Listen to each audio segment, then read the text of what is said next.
Welcome back, everyone. I'm continuing my Week 4 previews and analysis. This video is for the game between the New York Jets and the Detroit Lions. It'll take place in East Rutherford. Jets coming with a record of 1-2.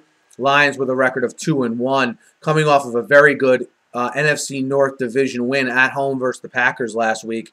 You know, in a game where Matthew Stafford was having trouble turning the ball over, in years past, we saw Detroit in many instances fold up in situations like that. They showed some resolve, led by that defensive line, getting pressure on Aaron Rodgers, and I thought did a very good job last week.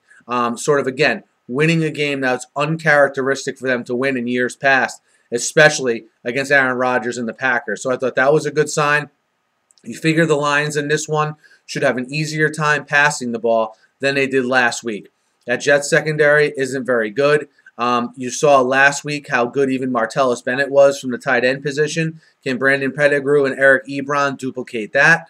Obviously, Calvin Johnson is going to be a mismatch for anyone, never mind a depleted Jets secondary. And where I think another big advantage could be for the Lions is Reggie Bush coming out of the backfield as a receiver. Watch out for that. I think when you talk about this Jets defense against that Lions offense, look, the Jets are a team that stops the run. They only let up 55 yards a game on the ground. All right, so I don't expect Detroit to run the ball. But to beat the Lions, the recipe for success is to force Matthew Stafford into turnovers. And as good as this defense has been under Rex here in the last 2 years, yardage-wise, they are very bad, almost bottom of the league bad in forcing turnovers. So, you know, can they force turnovers? It obviously all starts with the push up front with the Jet defensive line, a defensive line that does great against the run, is pretty good getting after the passer as well for a three-man line. How do they get after Matt Stafford? Can they force him into some interceptions? I think this is a game where even if Stafford forces the ball to Calvin Johnson, like he's prone to do, let's see if the Jet corners and safeties can make some plays. And, you know, the Detroit defense really showed out to me last week against the Packers. That defensive line, can they get, you know, another consistent effort out of that defensive line? And can they dominate the game on the road after a big emotional game?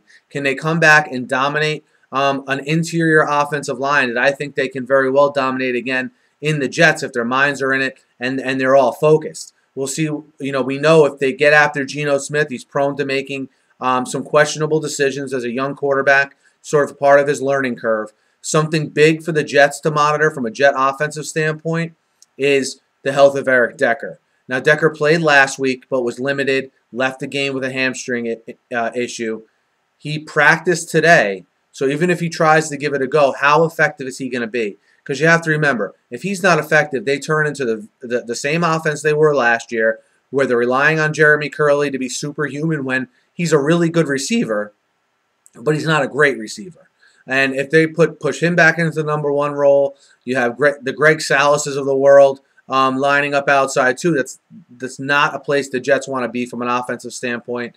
And in that case, I think they're going to have trouble putting points on the board. So, you know, all the signs in this game, the particular matchups, the injuries, all the signs point to me to a Detroit win. Okay? But the reason why you always have to be cautious picking Detroit is, do you get the same effort on the road against a non-divisional team and a team that's thought to be not as good as you?